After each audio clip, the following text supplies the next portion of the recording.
Oh shit. Okay. Hey everybody, thank you for coming by. Today we will not be having Cersei with us, unfortunately. However,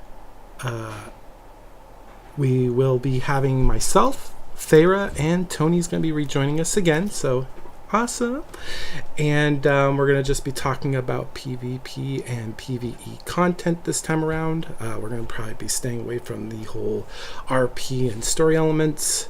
But I'll go ahead and I'll let Tony and Thyra just kind of reintroduce themselves to our audience in case we have anyone new. So we'll go ahead and let Thyra start first. What's up, everyone? I'm Thyra Auvray. I am the PvP officer for Gilded House. We focus on not only PvP but PvE element as well. Your turn, Tony. Hello, everyone. I'm Nahele My'runji. I play the sister to Nahele My'runji. I am actually a mentor for Gilded House roleplay. In I right. I am trade master of our house's crafting and merchant house, the Phoenix Antiquities. Well, awesome. Thank you, guys.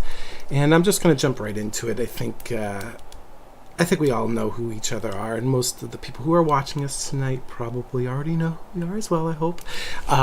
So I'm just going to start off with Thyra, and I'm just going to ask you, how do you feel about the way Intrepid Studios has been communicating with the community at large? Oh, I think their communication has been amazing. The fact that, Steven himself takes time out of his day to sit down with us. He brings, random people on his team and they sit there and they talk with us and they explain what's going on, what's important about this or what's important about that. Granted, like the more complicated stuff, I'm not gonna lie, I kind of dozed off with, because that more complicated stuff's not my tea. Um, but yeah, I think their communication has been great. It's nice to see a team that wants to be very involved with their community and want their community to know what's coming. And, you know, they're trying to show us what they're working on, what we'll be seeing in the future. And they're like, okay, like, we understand. Steven himself multiple times has been like, "Oh, no, this is a bug." Like he's not scared to tell us if something's a bug himself even during a stream, which I think says a lot about the team itself. But yeah, I think their communication has been top notch. There's not a lot of teams that will take time out of their day for 3 hours just to sit, explain, what's going on with the game, interact with their community a bit, and freak Steven out about maybe a dead hamster being in a package. Awesome. And what do you think, Tony? Same question. From what I've observed, I'm really happy with what I've seen. I know he tends to ramble like I do, so that gets distracting at times, but he's been very open and honest. So if someone's asking a question, they usually get the answer and then some. I'm not as experienced and I haven't been paying quite as much attention as everybody else has, or many people have, but from the little I've seen, like I said, that's been my observation. So I'm kind of happy with that. Nice. Yeah, I think the communication overall has been pretty good. I think they are a fairly new company. This is going to be their first major project, so I do think there's always going to be like little communication snafus here and there, but they've always shown that they're willing to listen to the community, try to correct course, and they always try to meet in the middle. So I haven't lost faith with how they communicate with us, so that's a very positive thing. The next question I would like to ask for you, Thyra, is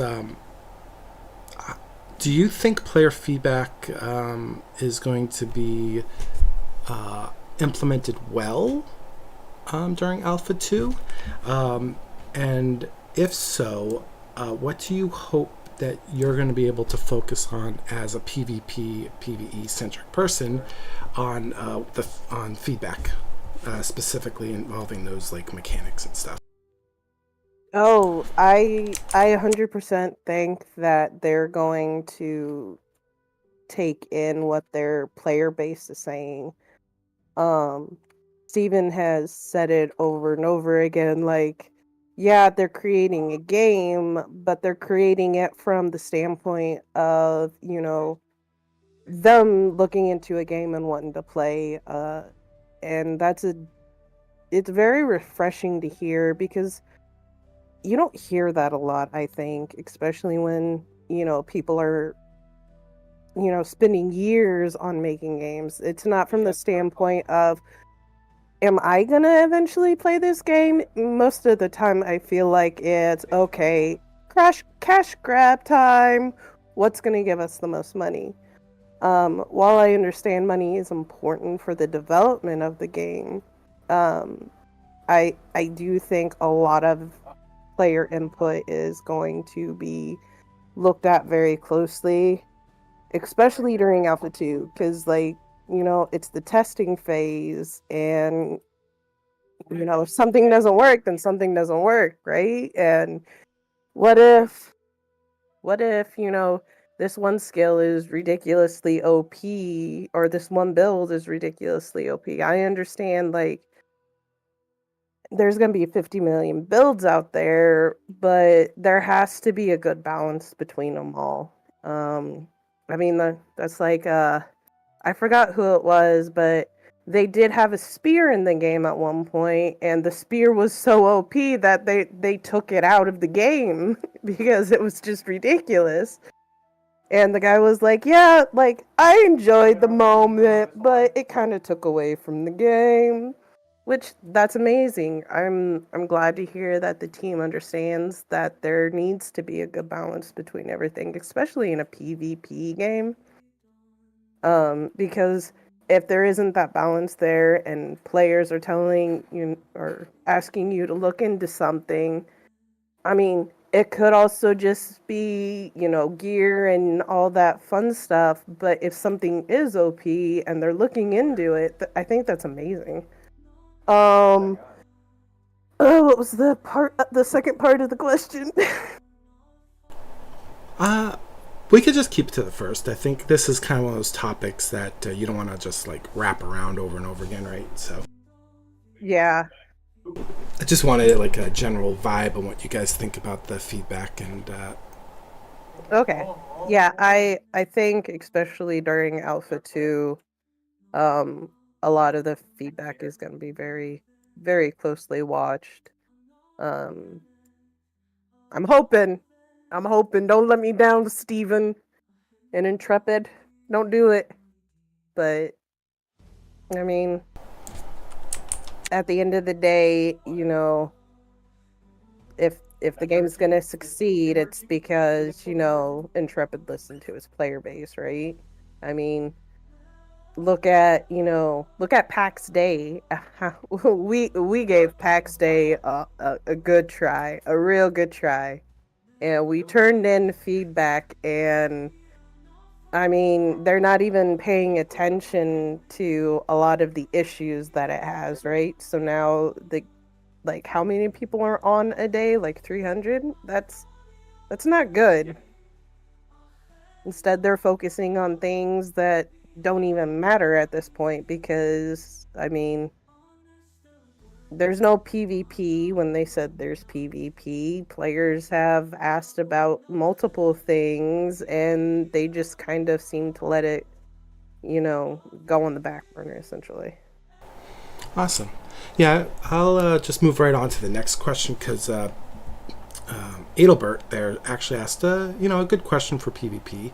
He said for PvP, is the hope to break up people into teams that work in shifts or something like let's say 3 people mesh really well, would you want them to work together or split them over time so they can work with newer players and mentor in an in-game setting? And I'll direct that right back to you, Thyra, because I feel like that plays the part.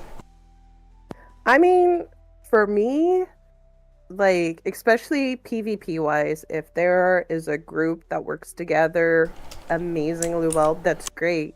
Um, so during like big PvP events, like, yeah, I'm gonna do everything to keep that group together. But eventually, like during like smaller PvP events, I would try me as the PvP officer would split them up so that they could work with others and kind of like help them along. Because I mean, other people aren't like, practice makes perfect, right? And sometimes, even me, let's take Final Fantasy for example. I learned how to play dancer from somebody else. They gave me all the tips and tricks and walked me through everything about that. A healer, most of my healing stuff I learned from Nahele, and uh, learning from other people just helps other people improve. And especially in a game like PvP, there's that constant need to improve, I think. And that's not saying that everybody needs to be the best at PvP. I'm not saying that at all. But if you're going out, let's take Tony for example.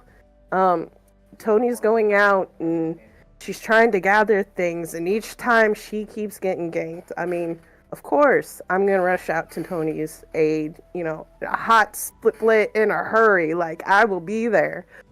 But like, if I put Tony with Nahele and she's learning things from Nahele, and she goes out and she's starting to gather and she's implementing the things that she's learning from Nahele, she's then watching herself like slowly get better at that PvP expectation, or expectation, that's not the word, um that PvP experience. And I mean, I'm not saying that that's instantly going to make you an amazing PvPer, but now Tony's lasting longer against people. So, myself, Nahele, whoever is trying to rush out to her, because there's no teleporting. I mean, the only people who are getting a flying mount is the governors, right? So it's going to take us a minute to get to Tony. So now that Tony is lasting longer and longer, it gives us more time to get out there and to help her.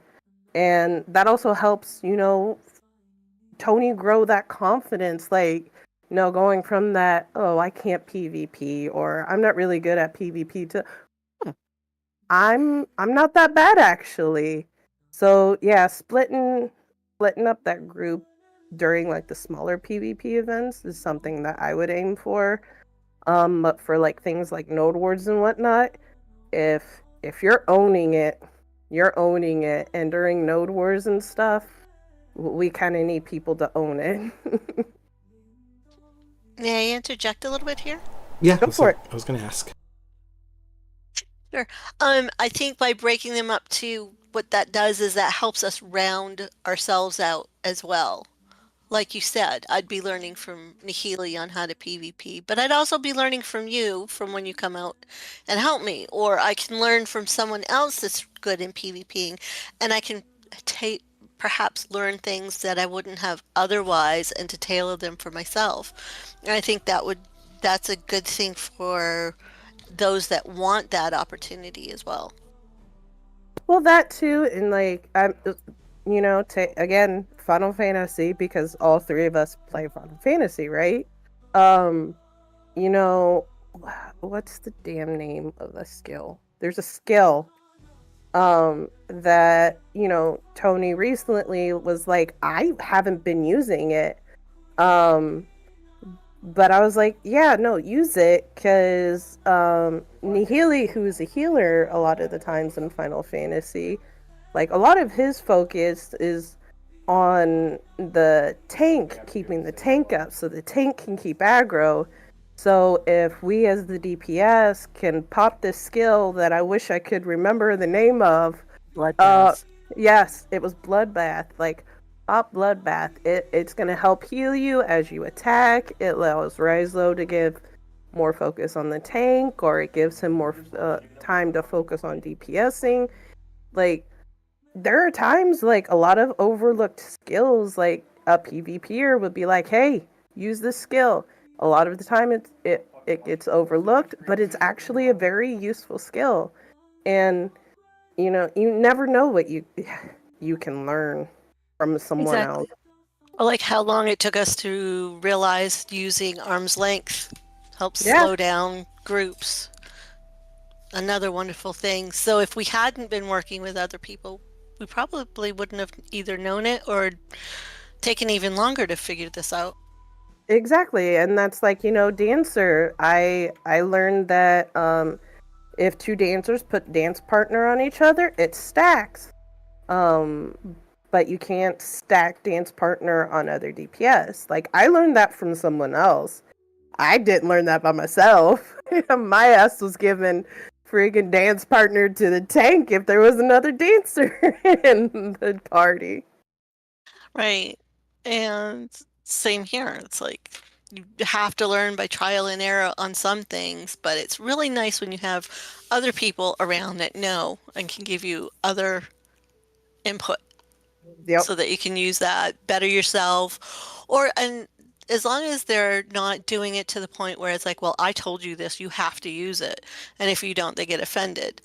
It's sort of like when people ask for an opinion and you give it and then they get offended. Oh, yeah. If you don't use it, it's like, well, I'm sorry, that didn't fit me. But yeah. No, exactly. I agree. Yeah, I also think it's important that when you have like a large guild, you kind of have to blend the groups because you don't want to have that that old cycle where you get the cliques and stuff forming. You don't want to have like the same old people partying day in and day out because it kind of builds like this barrier that sometimes can be really hard to overcome because other people get this perception that you only play with so and so, right? So we definitely want to make sure we fight against that by mixing the groups from time to time. For sure. And that's not saying, like, if uh, again, sorry, Tony, I keep using you a lot for examples. Use me for something. I'm not good at PvP, remember? I mean, let's say Tony gets amazing at PvP, and because Ryslo's been the one to kind of mentor her in it, and her and Ryslo work really well with one of the Billies. I'm gonna slowly integrate Tony into that group because she's working really well with them. So there's always an opportunity for, as you do that, as that growth is happening, you can integrate somebody else into those people that mesh well. I agree, and I think I think to be competitive, you kind of have to get as many people as you can trained up, right? So relying on Mhm. like key people that are already good at PvP and just keeping them grouped together doesn't really help build the entire group, right? So Right. it's very important. Um, but that kind of goes in hand with my next question, actually. Um, I'll post this up here for Tony, so that way when it's her turn, she can look right at the stream. But Thyra, I think going off of what we were just discussing, how do you plan to tackle one of the largest challenges for PvP in regards to communication, especially when it comes to large-scale PvP? We're talking about like 40 people against 40 people, or even sometimes more. Oh, we've talked about that a lot, about trying to figure that out, and part of me really hopes, because I know Steven said there's going to be like an in-game voice chat. Well, that's all great and hopeful, The problem with the in-game voice chat is like if I'm telling, Tony to push up on a point, well then Timbuktu and all of them that we're against are gonna hear us. So I'm like, if there's a way to switch that into like just only guildmates can hear you or your team or whatnot, that would be great. We talked about setting up channels in Discord and having runners go back and forth. But I can see how that also gets very confusing, especially for the poor runners, because you tell one to go do something and they get confused and they go and tell the other team the wrong, thing. So I think the best way is probably going to be TeamSpeak.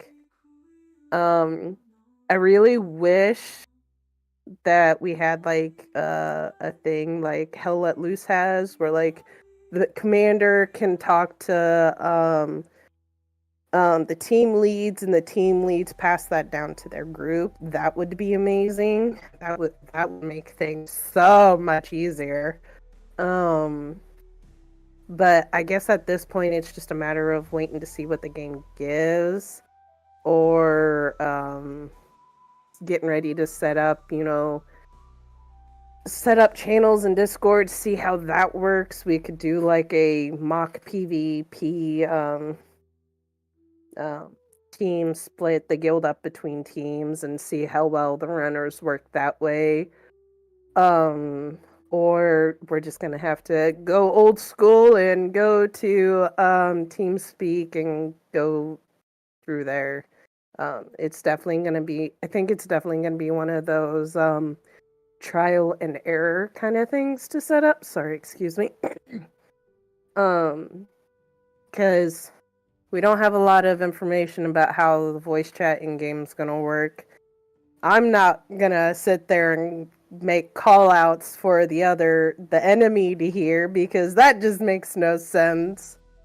And I don't want to jump into like a node war where, our poor runners get confused and the wrong information gets passed out. So yeah, I think that's just gonna have to be a trial and error base. Yeah, I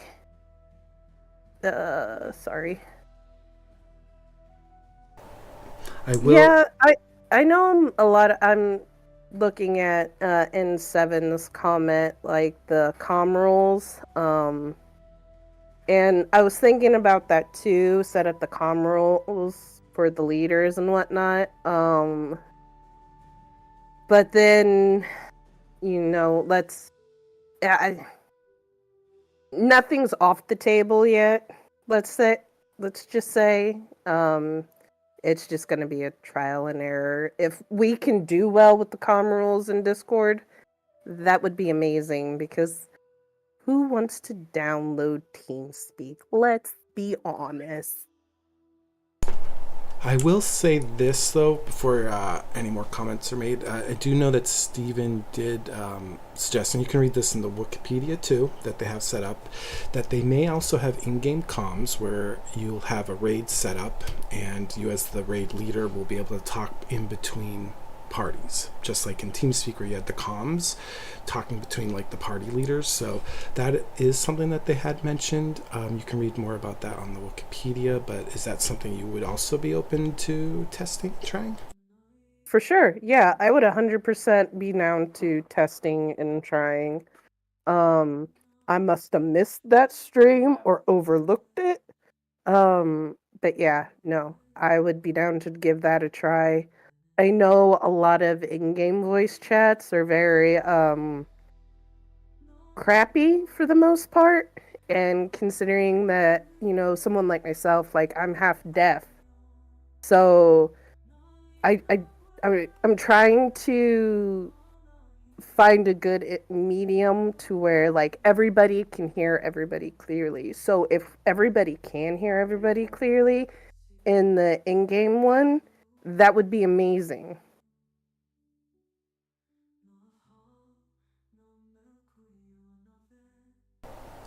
Yeah, so this is a direct quote for everyone that's new to Ashes or maybe haven't followed the wiki too closely. Steven said that if you are to join like a raid where you have multiple squads that have connected into a raid for the castle sieges, the leaders of those squads will be able to communicate across all members of squads. So let's say you have 5 teams of 4 for a total of 20 people in a particular raid. There are 5 that that have global speech capabilities, and in those individual parties, they'll also have their own intervoice communication. So a party leader will be able to hear their party members, and their party members will be able to hear each other, but they'll also be able to hear other party leaders speak as well. So it's kind of like a comm system. Yeah, that would be awesome. Like I said, I think at that point it's just going to depend on how well the voice chat is in the game, you know? It'll be something to definitely look forward to testing for A2. That's what this is all about. Exactly. Like we've got a lot of stuff to play with in Alpha 2, so if it's in there, I'm definitely going to be playing with it. Rizlo, get ready to Rizlo and Tony, we got stuff to test. Yep, I've got to find all the holes. You find all the buttons, and Healy finds all the books. Yeah, sounds about right. All right, and then why don't we move into like a little bit of a lighter question for the next one? Um, if you guys were able to create a system for Ashes of Creation that isn't already in Ashes of Creation, what system would you like to see created? Mm. See, I don't know if the one that I'm thinking is already in the game. That's the problem. Because a lot of the streams that we've seen where, he showed like the caravan stuff. Like I need to see who's in what team. Like I understand I'm probably gonna be the one to put people into teams, but I myself am only human and tend to forget things like no other. Like I'm sure this morning I would have forgot my head was attached to my shoulders. Um so like if in the party, have who's ever the team lead for that party is up and there's like a little diagram and it just tells you who's in their group. Okay, and then the next one, the team lead and then who's in their group. If that makes sense. In my head it does. So you want like a picture diagram of the party makeup for the raid, or? I guess that's the way to say it. Okay. Because, I mean, the way that they have it now, it's just a bunch of names thrown on the screen and it's like a bunch of boxes. Oh, And so it's, almost like a flow chart? yeah, thank you. That's the word I was looking for. I think that would be great if they could implement that. It would keep things a lot more organized, even if it's just for the leaders. I'm down. It's not a spreadsheet, so I'll look at the flow chart. Oh, that's funny. I was just thinking that. And what about you, Tony? What system would you like to see Ashes create if you were able to make a suggestion? I'm going to go with something that I know Tutor has mentioned a number of times, and that's an interface between certain crafting and merchant abilities. And I don't know what it's called, but for ease to be able to look these things up, like where what is, and I can't, like I said, I can't remember the name of it, and it's not the spreadsheet, but it's something that we could actually import into a spreadsheet really easily so that we could share with people. I would love that. I think also from the crafter or gatherers, actually the gatherers standpoint, I would love to see them have communications, sort of like what we were talking about for PvP, but more, like I said, but more on a crafting gathering level, um, because it's going to end up being in PvP as well. Does that make sense? I hope. Yeah, no. So it sounds like you both want more organizational tools in Ashes that necessarily haven't been specifically discussed about in any of the streams quite yet. Yes. Yes. I'm looking forward to playing around with all these things to see if they have them, see if they don't, and then go from there. Okay, that's cool. Yeah, for me, I'm a big RP nerd, right? So I hope for more role playing tools and stuff. Not just like different postures and poses that they've talked about, but maybe some abilities for maybe like even on a guild level for us to create like quests that have a narrative to them, and you can give out rewards to your guild members for completing those quests and things. So I'm kind of hoping for the ability to craft our own stories within Vera through our guild systems. That would be cool. That would be very cool. That would be cool. See, I'm over here thinking PvP still, and Nahele's over here like, well, Well, here's this. well, those are your jobs. That's why you are the PvP and the Obsidian Order officer. Cool. All right. Well, that was a good little exercise of imaginative thinking. We'll go right back to the PvP and PvE question, though. This is more PvE related, and we'll start with you, Thyra. What are some important things that you think people need to be aware of, no matter their community they're in, no matter what guild they're in, when it comes to like large raids and dungeons? What do you think people need to be aware of when it comes to Alpha 2 and maybe even the game launch? Well, first of all, Alpha 2 is testing. It's testing, it's testing, it's testing. There are going to be bugs, there's going to be issues. It it happens. It's a game that's still in development. So, like Tony said earlier, she's going to find all the holes. Well, I bet you a lot of other people are going to find holes, and you're probably going to end up finishing something and you don't get the reward. Well, it's probably a glitch. I mean, it happens. It's testing. My second thing is, especially when it comes to launch, is don't be an asshat. Just because you can doesn't mean you should. Because yes, it is a PvP game. Like, I everybody knows, and I've said it over and over again. I played BDO, and people are out grinding, and just because somebody has this gear score, they don't want the spot to grind, but they're gonna take it just to be an asshat. Just because they can. Just because you can't doesn't mean you should. But I think the biggest thing is that, especially for a game like Ashes of Creations, teamwork is going to be a big, big play in this game. So that communication needs to be there, and sorry, excuse me. And sometimes it doesn't go well. It happens. You're gonna die. Everybody's gonna have to get over it. At one point, everybody's gonna die in the game. During Alpha 2, during launch, it happens. Get over it. It's a game. Life moves on.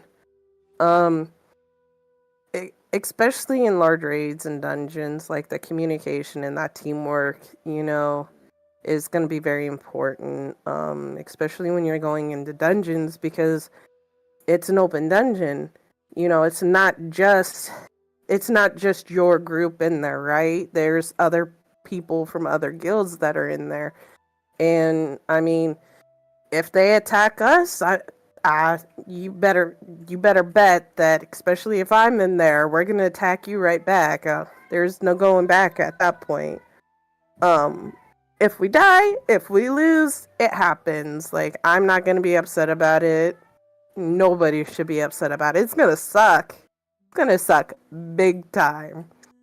But you always learn something when you fail, right? Like, oh, well, what if I tried this? Or, maybe I'll try this next time. It gives you an opportunity to kind of reflect on what you did. And it not just from one person's standpoint, but that's from a lot of people's standpoint. Like, especially if you're working as a team, what could you have done better as a team to prevent that, that wipeout in that dungeon, right? Um, and especially when it comes to, well, especially when it comes to raids, raids are going to be a pain in the ass. Um, Not everybody needs to be good at PvP. They just have to try. That's really what it comes down to, is trying. And don't get into your head too much. I know as an RP community, from my experience with like BDO, a lot of the PvPers in BDO, they would hunt down PvP guilds. They would, just because they could. Um, and it's always great to see that RP guild to kind of pivot, and they do that, like that German Shepherd head tilt, like, huh, what'd you do? And then they wiped them out, or they at least fought. Like, that's all it takes, right? So don't get into your head too much. Just because you can wipe them out doesn't mean you should. So don't be an asshat. There's gonna be bugs. There's gonna be holes. There's gonna be issues in Alpha 2. But most of all, like, I think the biggest thing is it's a game and have fun with it. Just kind of learn from your mistakes if you're really beating yourself up that badly about it. And don't be afraid to reach out to other people who you noticed are really good at PvP. Maybe they can give you pointers, or maybe they can help you with something. Like, those options are all there for you, right? Awesome. Yep. And we have a few comments there. Rashad says, in the words of the legendary smasher Isaiah, don't get hit. And then Winter Sun says, if you let PvP bug you personally, you're going to be miserable. You just need to accept dying as part of the game. I agree 100%. And then he adds, then your whole ass guild is going to be hunting. Exactly. Like, don't take dying to heart. If you're out gathering, if you're out minding your business, and some Billy, like, just decides that they want to wipe you out because they can. You have a whole community behind you, in or in whatever guild you're in. Like, just be like, hey, this is what happened. I'm gonna go out again. Can somebody come with me? I'm gonna bet majority of your guild is gonna go with you. I know in Gilded House, like, that's how it's gonna be for sure. Awesome. And what are your thoughts on this, Tony? I kind of lost track of the question. Yeah, I gotta post it up, but Sorry, I Oh, rambled. there it is. We just need to be spatially aware of our surroundings, who and what are around us when it comes to it, because at the end of the day, it's a PvP game. Doesn't matter how much RP we're doing. It doesn't matter how much crafting, merchant, whatever. It's PvP. So we have to keep on our toes about that. Do I wish it was slightly different? Yeah, but like they were brought out, it also pulls us closer together because we can't just do everything independently. We have to rely on each other, and it goes both ways. It's not just one way. Like if a crafter needs to go out, well, there's a good chance they're getting something that one of the PvPers or one of the guards needs. They need something to be made. Well, a crafter's going to be the one to make it for them, and 9 times out of 10. So it's a give and take, and just everybody being on their toes. When it comes to the large raids and dungeons, still, spatial awareness, and then also remembering too why we're going into these. Some of these um, will have different types of benefits for each person. So, you know, be willing to um, be generous with one another as well, not just wanting everything for ourselves. Um, I'm not trying to impute bad motives to anybody. I'm just, sometimes it happens to be human nature. Oh, yes, I want that. Well, um, do we, no, I forgot my words. You're okay. I think we get the gist Yeah. of it. Yeah, I'm just saying though, like if there is a crafter that's making something for somebody in the Obsidian Order, that person better be going out with that crafter or gatherer with them, because if they're getting stuff to make you stuff, your ass needs to be protecting them, because that's stuff for you. So you need to be there helping. So we will understand too if that person can't, but they're doing a lot of other things with the guild on other times, because timing doesn't always sync. That is true. Well, I don't need to add much more. I think you guys covered most of that. It sounds like teamwork is ultimately the summary of what you both said. So with that, We rambled in joy. that's okay. Mm-hmm. It means I didn't have to ramble, so that's wonderful. So this I'll actually start this one off with Tony this time, and so in group play for Ashes Alpha 2, what kind of content are you most excited to tackle with friends in Alpha 2? So this is outside of RP. Things that you are the most eager to dive into, whether it's PvE content like dungeons, raids, any of the open world PvP systems, maybe the crafting, or maybe just general exploration, and why are you interested in those things? Well, as I've said, I believe last time, I am looking forward to going and expanding my horizons of getting out of my comfort zones. I'm going into a new game. I don't care if I get killed a bazillion times. At first, anyways. um, I'm actually looking forward to going and not staying in my little nucleus like I normally do. I usually find an area and I stay in that. And that's where I do all my gathering, all my crafting, all my role playing.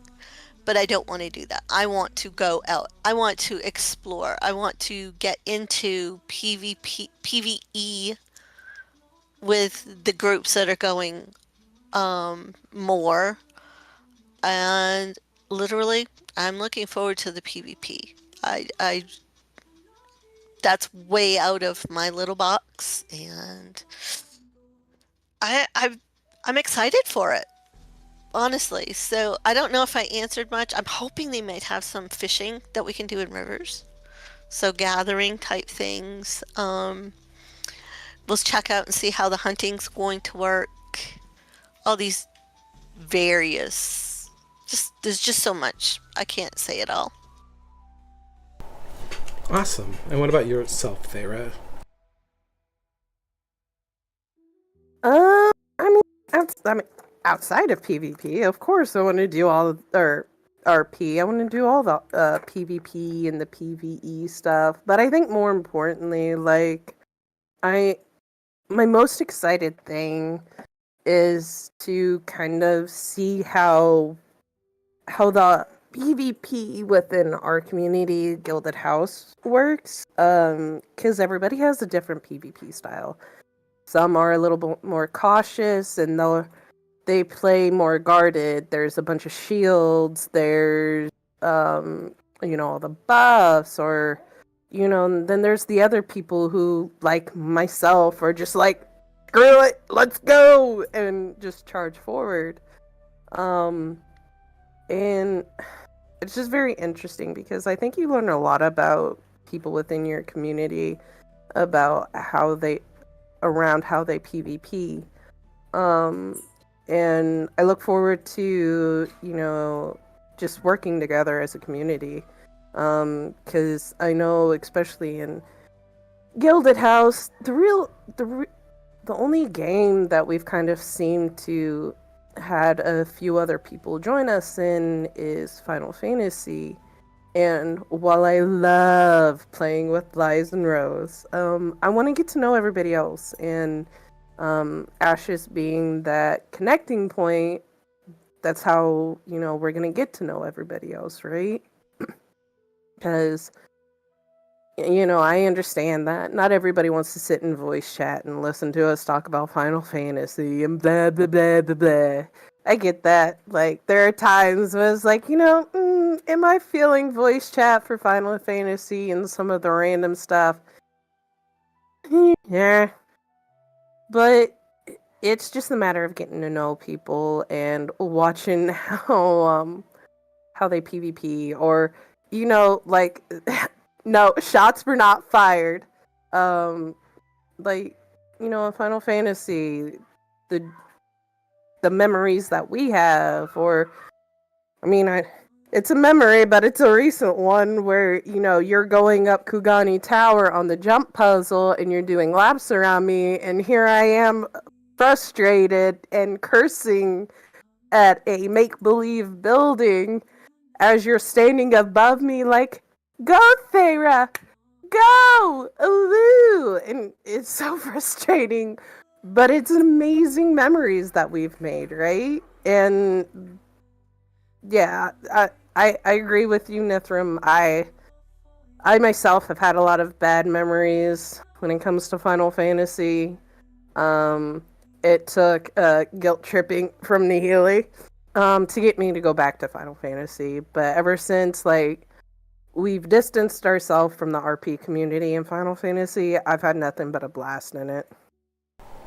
First off, I donated to a charity, and that's how she got back into 14. I held the Good cookies. cause. It was a good cause, Rizlo. It was a good cause. 100%. We do have a few comments that I just kind of want to make a point of. Merrick said, looking forward to being able to do content that is almost impossible to do solo, to make a name for Gilded House and to put our mark in the game. And then you had Rose that said, initially just seeing the game. It's one thing to see it on stream, but can't wait to experience it. And then you got, of course, AJ, or Handsome Pepperoni. He said he just wants to run around to do colorful things. Of course he does. This is also the guy who, we're playing, Chained Together, and he's like, guys, we gotta pray, Well, we're trying to get out of hell and jump up everything. Then the hamburgers. All the hamburgers and killer But we love clowns. you, AJ.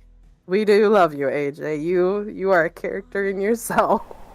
And then, Merrick, just to touch on what you said about have we done a pre-Alpha 2 roll call basically for the classes. We did do that a while back. We had like a census. We do plan on doing another census rollout regarding that. It's just been so long that I think poor Tony probably forgot that we did that, but we did do that a while back. Yeah, I did forget about that part. I wasn't thinking when you said census, it's like, oh yeah, I remember that now. So yeah, we just haven't cut. Yeah, never mind. I'll be quiet. I am hoping though that at the end of Alpha 2, we'll all understand what's going on a little bit more and so forth, and hope and perhaps send out a census again. Yeah, we'll definitely do a census. Like we've told our community, but anyone that's not part of our community, and hopefully you're part of communities that will do likewise. We'll have like nights where we discuss with the community about various topics and things. We'll go over that more for our community at our guild meeting coming up. But yeah, I just want to throw it out there. There is a whole process that will be done for Alpha 2 preparations as far as Gilded House is concerned. So. Yeah, because I need to know what everybody's doing if I'm going to be looking at how to, like, set up teams and stuff when it comes to PvP. I need to know so I can help connect the dots between what everybody needs and what the crafters, merchants, and gatherers are all going to be able to help provide. Yeah, that. I I just got add the little scene we're watching now from the last stream that Steven and them did. I feel attacked. Oh, We the were jump literally puzzle. just talking about the jump puzzle. Yeah. I know. I know a lot of people are gonna struggle with those little obstacles. But yeah, guys, those in Gilded House, we will have a very deep conversation. Thyra will be taking point in that, but during that discussion too, we'll talk about crafting and gathering, and we probably won't talk much about the RP components just because that's not what Alpha 2 is for.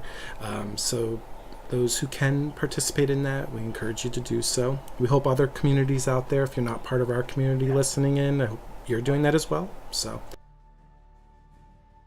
Yeah, like, just going off of Rose's comment, take Alpha 2 to your advantage. Like, play with all the classes.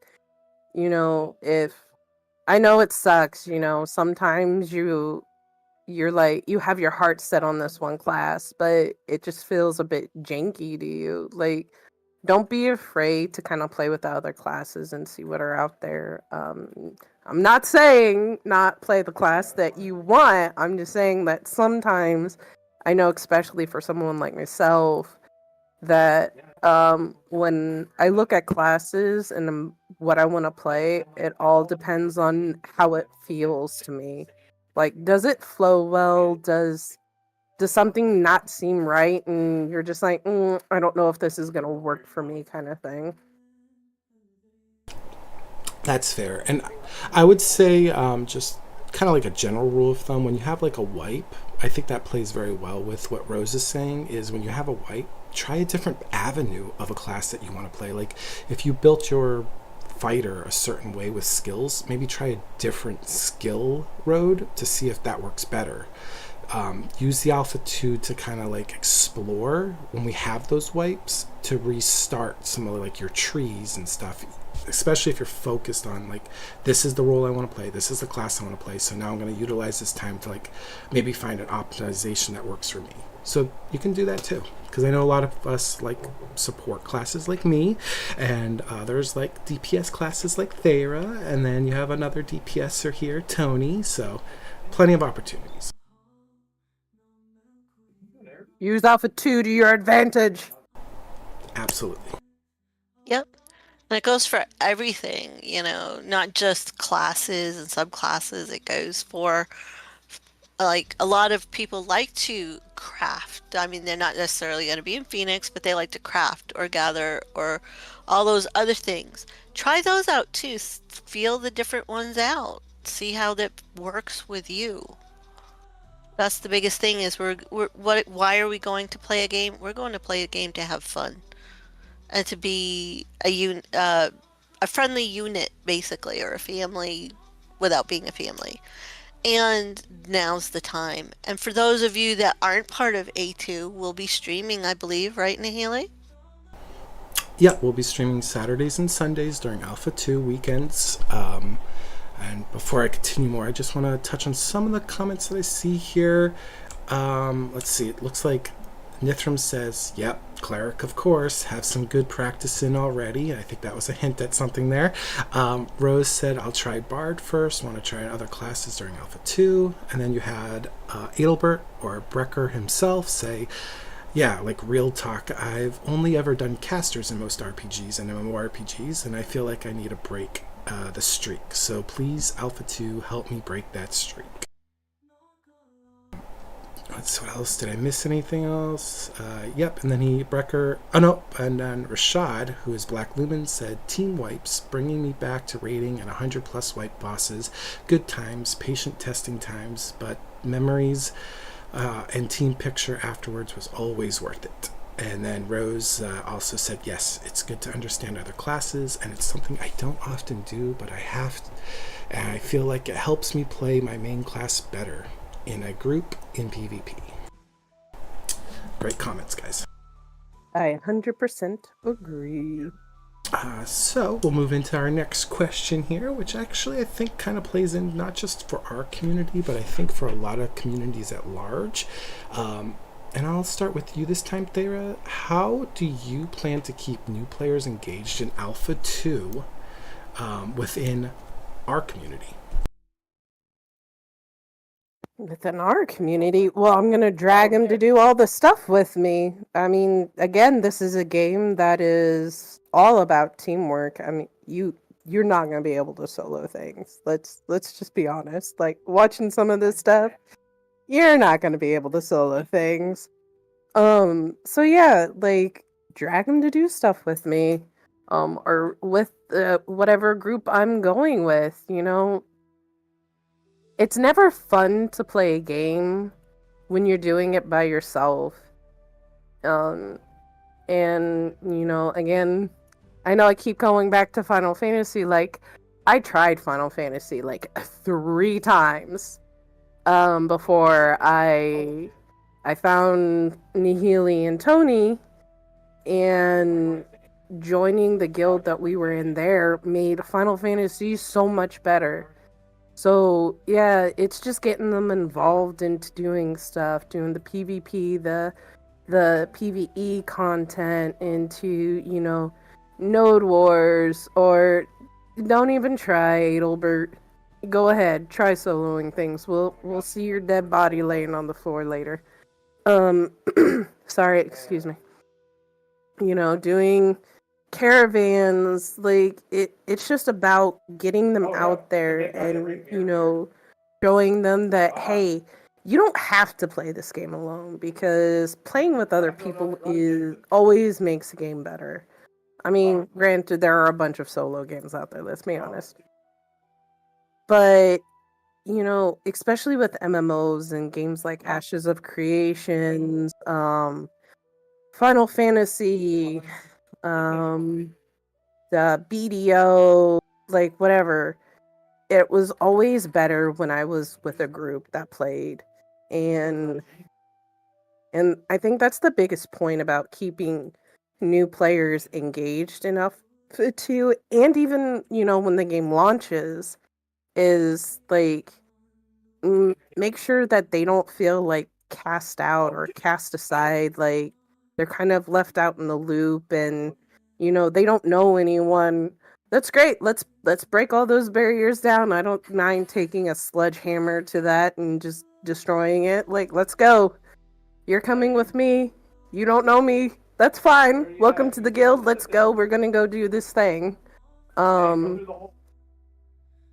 don't be concerned if you hear me swearing about things. It's just how I express myself, or when I'm running around with an arrow in my ass because Tony shot me or whatever. It's what makes games better. And I think making sure that everybody is included in everything, new players, old members of our community, it doesn't really matter, I think. As long as you participate, and as long as you drag them on to do things, like I'll grab you by the foot, like, let's go. I'll drag you, like, you're going with me whether you like it or not. Oh, you, Tony. I'm glad to know you won't shoot me in the ass. To say it was fun. It is likely that I'm gonna shoot somebody with friendly fire. And what about you, Tony? How am I going to keep them engaged? I'm with Sarah on actually being there, being around, being open to helping others, working with others, learning from others. It's not just about the teaching or what to we can give them, but it's also, learning, giving every person the spotlight when we can, so that they shine, because we can learn so much from other people. I have a tendency to keep myself locked away sometimes, and again, going out of the box to be around others more and enjoy the time with them. Um, go drag them with and go with Thyra on some of the adventures. Go with some of the rangers sometimes. Just because we're different parts of our role play community doesn't mean that we can't go and do other things with other people. We have to stay open to that and not just lock ourselves in our own little corners.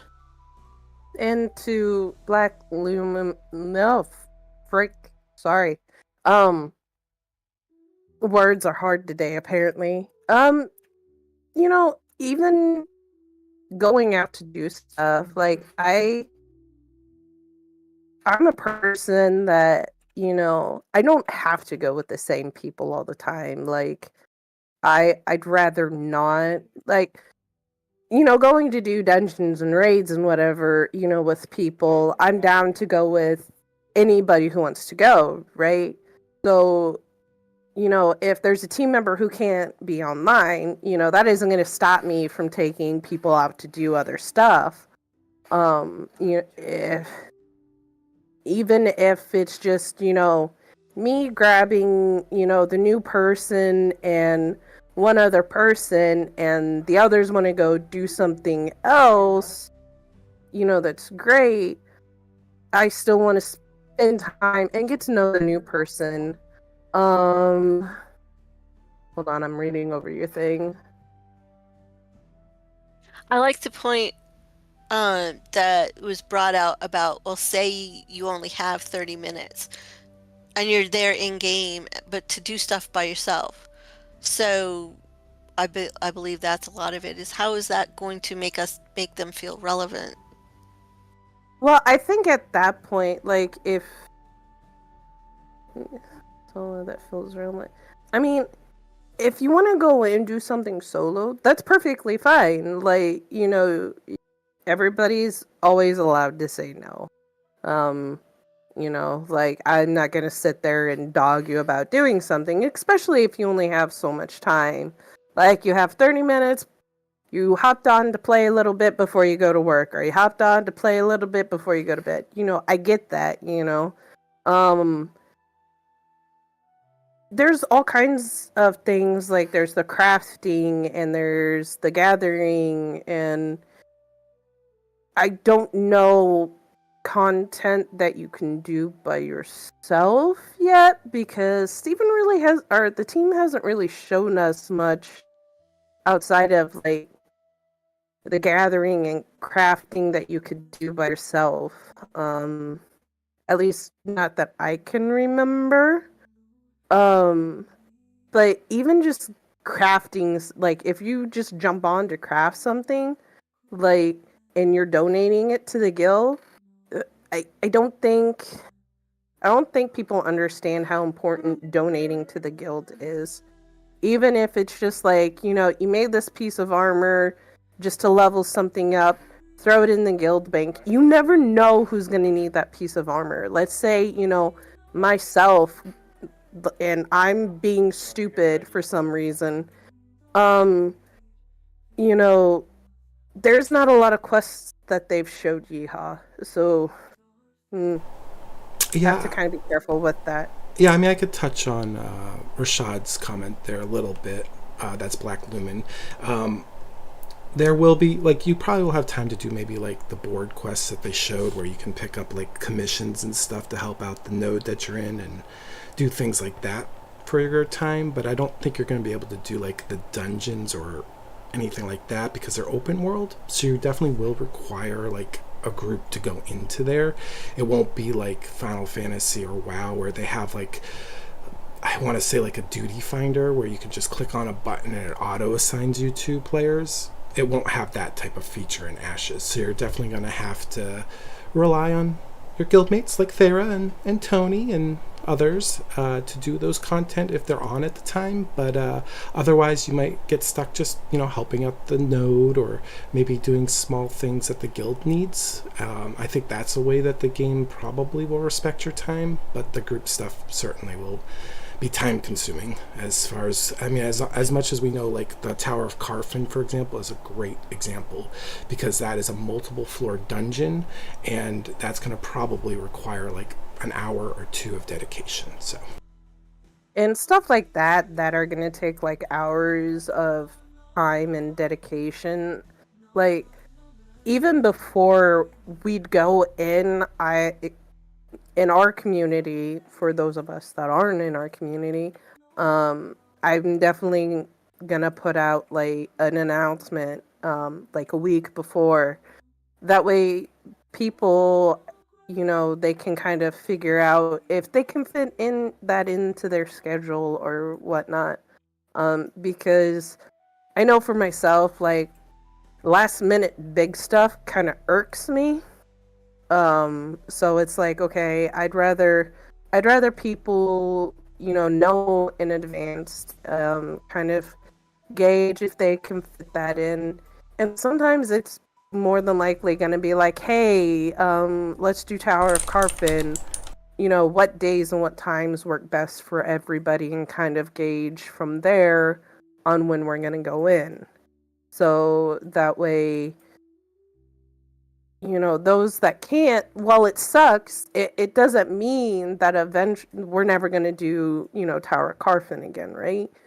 So it just means maybe next time, right?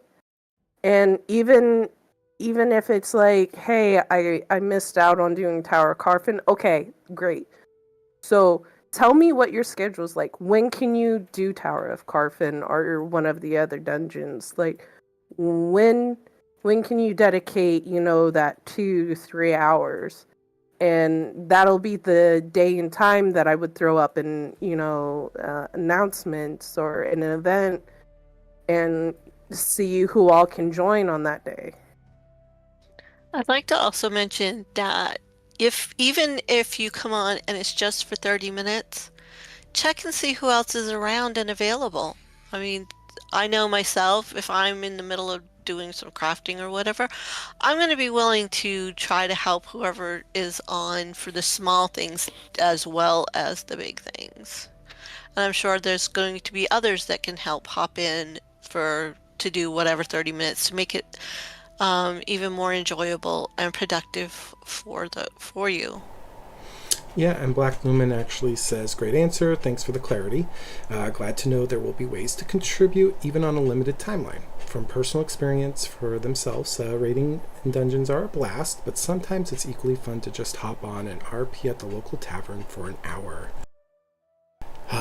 I would say too, don't forget that there's going to be social organizations in Ashes too. So you might be able to work on like the faith system. They did mention in the wiki, and I'll provide a link for anybody that's interested. There's a couple more organizations that you can look into as well that you can work on, like titles and stuff. These things probably won't be in phase 1 or phase 2 of alpha. We'll keep an eye on that, but yeah, I'll send a link so that way you guys can look at that, and I'll let Thyra and Tony add a little bit more. I don't really have more to add to that. Just that we're here. Don't be afraid to ask. Even if we're in the middle of something, we'll tell you. We will be honest. I can tell you that. But 9 times, well, okay, 8 times out of 10, as long as I'm not in the middle of something big, I'll drop what I'm doing to help somebody to Same. enjoy the game. Yeah, if you want to just go out and gather stuff, get stuff gathered, because you only have 30 minutes now, and you plan to come back later and craft or whatever, and you want somebody to go with you to protect you, let me know. Like as long as I'm not in a dungeon or, as Tony said, doing something big, I'll drop whatever I'm doing to come help. Like that's what I'm here for as an officer, is to help, our community. And the same as a mentor. I'm here to help the community. And I had a point and then I forgot it. It's okay, Tony. It happens. A lot. I have Swiss cheese for brains, just so y'all know, and not the little holes. It's the big holes. If it makes you feel better, Tony, I'm drinking. I'm sure that's no surprise for anybody in our community. All right, so I think the next question is pretty good too. This actually probably is going to pertain to a lot of communities out there, but let's focus on ours. So, when new players join the community, how are you going to get them involved with everyone right out of the gate? So I just applied to Gilded House. Say I'm interested in joining the Obsidian Order or Phoenix Antiquities. When you answer this, Tony, how are you going to get me engaged? How am I not going to feel like a stagnant number when everyone else has got this like history behind them? Oh, am I going first? Sure. Oh, okay. Um, so anybody who, applies to the Obsidian Order, uh, it in the applications, it's part of my job to be the one to reach out to you. If you apply outside of the Obsidian Order, it's who's ever in charge of that, like Guild Adventures would be Nahele, and Phoenix Antiquities it'd be Tony. Sorry, I got the hiccups now. I'm trying not to hiccup in everybody's ear. Hold your breath and stand on your head. Yeah, I'm definitely too old to be standing on my head. Oh, okay. But okay, hold on. I'm going to get them involved with everyone right out the gate. The hiccups are distracting her. They really are. They're ridiculous. I hate the hiccups. You want me to answer so you can get rid of your hiccups for now? Yes, please. Okay, I'll be helpful. See, we can be helpful in many different ways. You're the best. Not really, but that's okay. For me, when it's somebody that is going to be getting involved in Phoenix Antiquities, one of my things used to be within other guilds was I enjoyed interviewing the people. Now, that gets you immediately involved. You get to talk with each other, and sometimes this is pre-joining the guild as well. So they're already getting involving these people, and hopefully that helps incite them to join. Once they've joined, there's always going to be different activities going on. Inviting, most of us, I'd sure will have things going on that others can come into. It doesn't matter which, whether you're Obsidian Order, GV, or the house system, which Phoenix is under. They're a merchant house basically, more than a named house. But that's how we're going to do it. Is we're going to start with the interviews, and then we're going to work on building up whatever it is that you want to do. If there's someone else that's already doing it, well, that's okay too. Perhaps introducing the two, let them work. If it's in a role play system, per se, have you work with that other person getting used to Phoenix Antiquities, let's say, or if you're gathering, just we'll go out together, like Thayer had said earlier. We're going to be there for everybody as much as we can. We are human, so, and there will be other overlaps, but to get you involved, we're going to invite you, and then it's up to not to sound mean, but it is up to you to become involved as well. If we, as long as we're providing the ways. Hopefully that made sense to you guys. I'm kind of hoping Thayer's hiccups are now under control. I think we're good. I haven't hiccuped in a few minutes, so I think we're good. Hiccup. Oh God, don't start. No, I agree with Tony. Some of it, some of it is depending on the new person.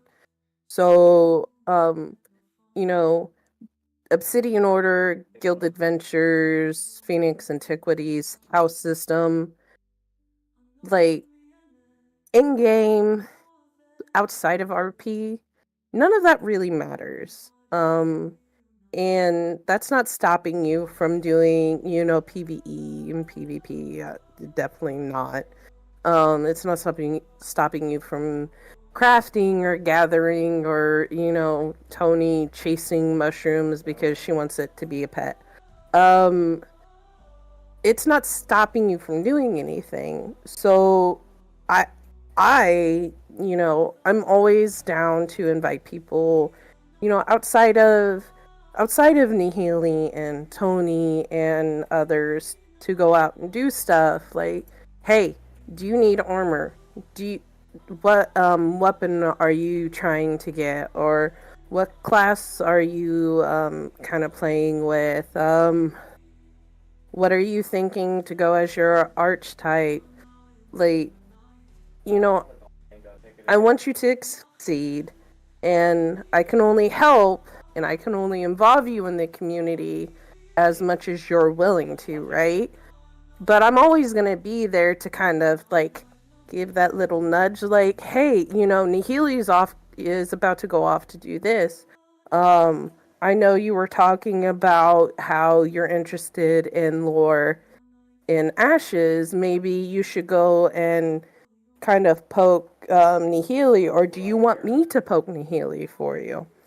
Or, if you want to go chasing mushrooms and fishing and gathering and crafting, I know Tony is about to go out and gather a few things. You want me to hit Tony up, or do you want to hit Tony up and see if you want to go?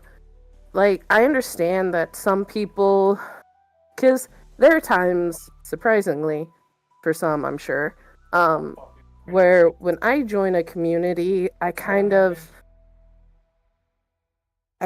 like, that's the word I'm looking for. I kind of work on gauging, I guess is the right word, because, I'm a big personality. I am a lot to take in for some people. Completely understand. Um, so I kind thank you. You get what I'm saying. So I kind of like try to gauge like who who do I think I will mesh well with, or um who can who do I feel like I can kind of go to about things. Um so I can be more involved, or if you kind of feel overwhelmed with things, like, you know you can go to anybody if you feel overwhelmed and kind of talk about it. Maybe, somebody else outside of Nihili, myself, and Tony can kind of help you. It doesn't always have to be, an officer or a mentor. I mean, we always are more than willing to sit there and talk to you. Like, what are your interests? What are you looking for? All that stuff. We want to be helpful. But I understand that sometimes to a new person, we can be a bit overwhelming, and that's understandable. So even if it is just another player and you feel, out on the back burner, let's say, you can always reach out to another member that you feel like, you've grown close to. And, maybe they can point you in the right direction too. Like, hey, I know there's this RP event that's about to happen. It's the social event. Maybe that's a good way for you to get out and get to know people. Or Tony's getting ready to do the festival and yada yada yada. Maybe you can go to that.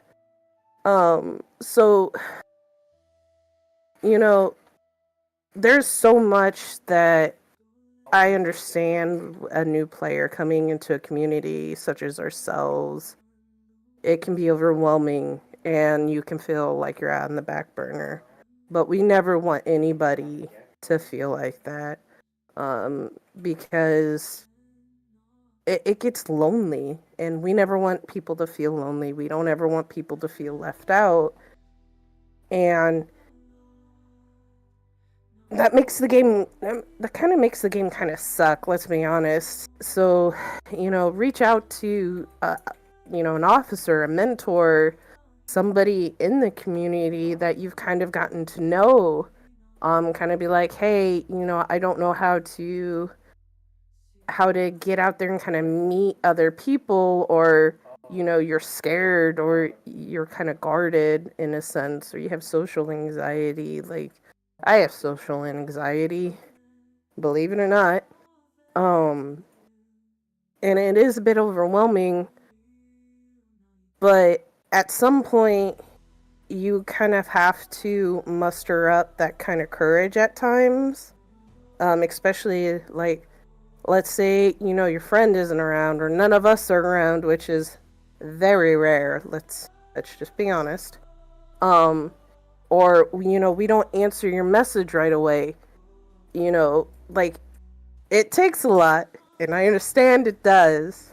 um but sometimes you just kind of muster up that courage to kind of put yourself out there, and you know you see Khalil is getting ready to go do something, and just ask. Be like, hey, Khalil, you're getting ready to go out and do this. I was thinking, I about doing that myself. Can I go with you, kind of thing.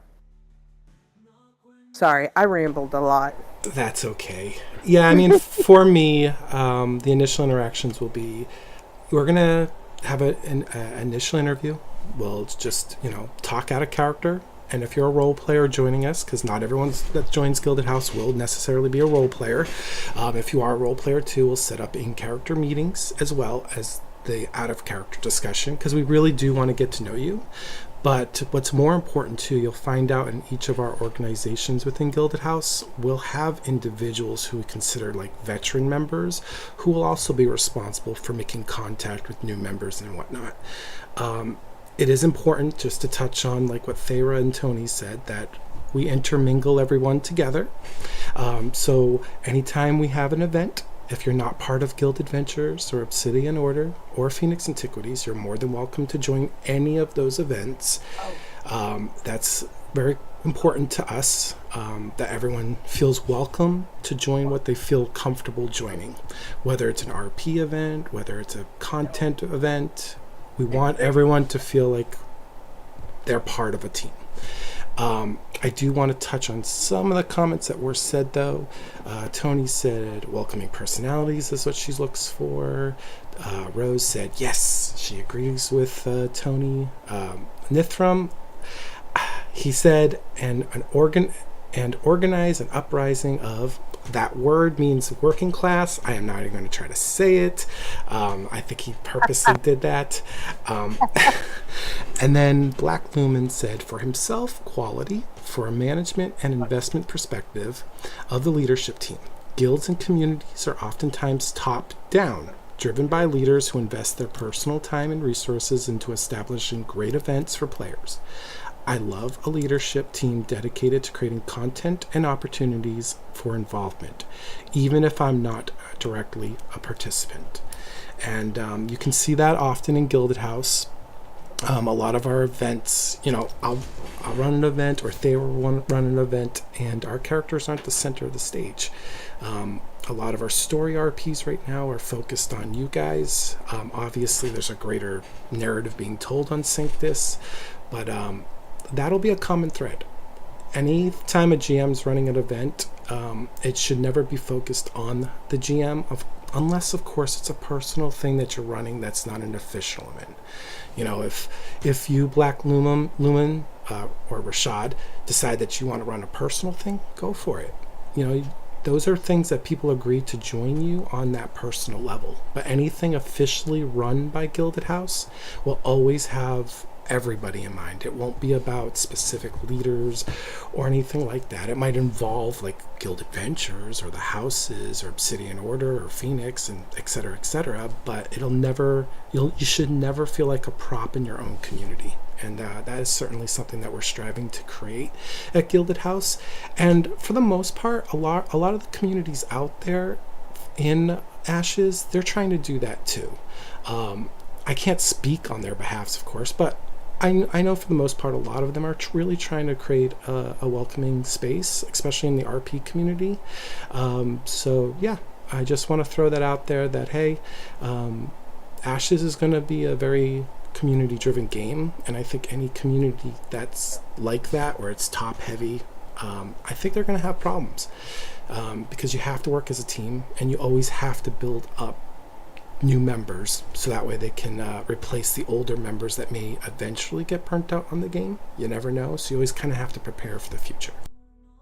Yeah, and even, you know, even if you're wanting to run like a small thing for, your story, or and other people agree to go for it, do it. I That is amazing. I want other people's characters to shine, and I want to learn more about your characters outside the cast page that we have, because there's nothing better than watching somebody's character shift and change and grow, and they learn something new, and watching how they handle that information, or how they react to certain things.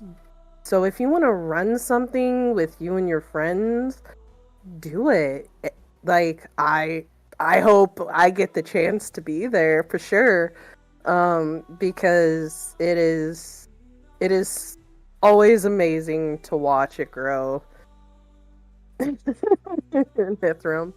Um, so yeah, take that opportunity. Like, and even if you have an idea about an event that you think that you would, or that you would like to see, let us know.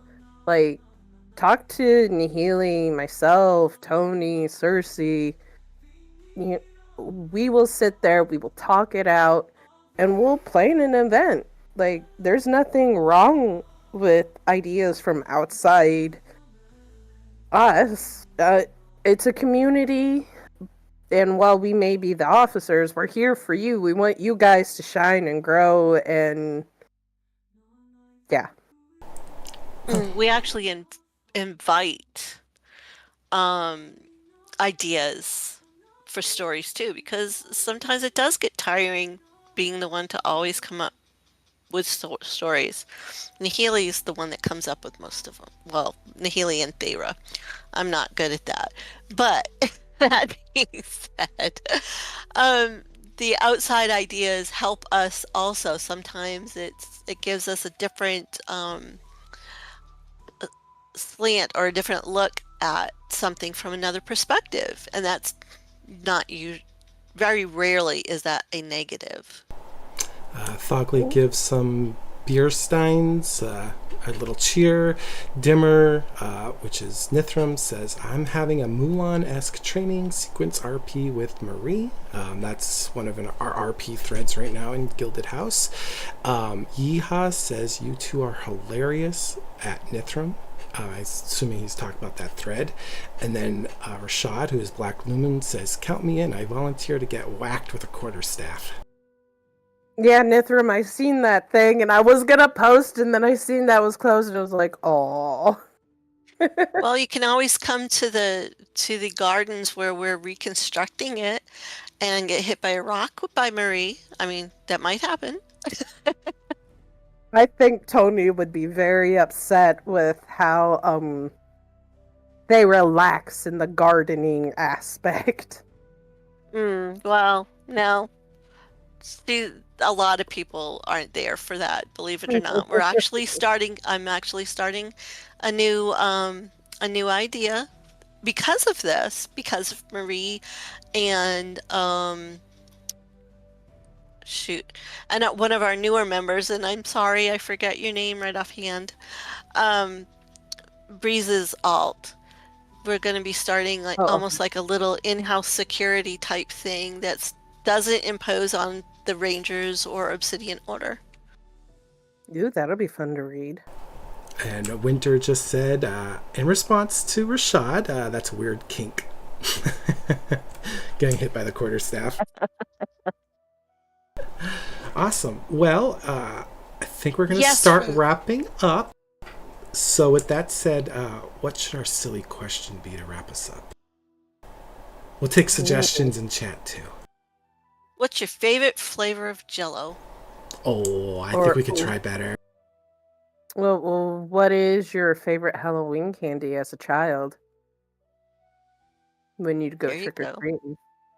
I mean, 'tis the spooky season. I mean, I like Snickers. Just saying. Reese's was mine. What about you, Tony? Um, I honestly do not remember. I was thrilled with popcorn balls. Oh, I still love popcorn balls. Ooh, sugar babies are good too, by the way. Just saying. Oh yes, sugar baby, sugar daddies, but not chocolate covered raisins. I don't remember what they're called. Raisinets. No, thank you. Nithim, I think my most embarrassing Halloween costume was not necessarily me, but my brother. He was dressed up as a mummy, but my mom used tape and some sort of plastic, so it made him look like a walking diaper. I think Must have been mine fun to get off too. Mine personally, like one year I wanted to be the yellow Power Ranger, but instead my mom bought the pink Power Ranger costume, and I was like, I'm in pink. Even as a kid, I hated the color pink. That's funny. What about you, Yeah, it was Tony? horrible. I really don't remember. Oh, okay. My mom did pretty good with my costumes when I did celebrate, so I don't think I had one. Well, I appreciate your guys' time. Thank you, Tony, for joining me and Thyra in the absence of our guild leader. So we appreciate that a lot. And we do thank everyone for watching us this evening. If you want to stick around, we're going to probably go ahead and raid Jamie Chaos's stream. It's another Ashes stream. I'm sure they're going to be talking about Alpha 2 as well. So if you're interested in that, please stick by afterwards. Thanks, guys. In Rashad, it's Khalil. Khalil is the answer to all of those. But yes, thank you, everyone. Thank you, and thank you for having me here again.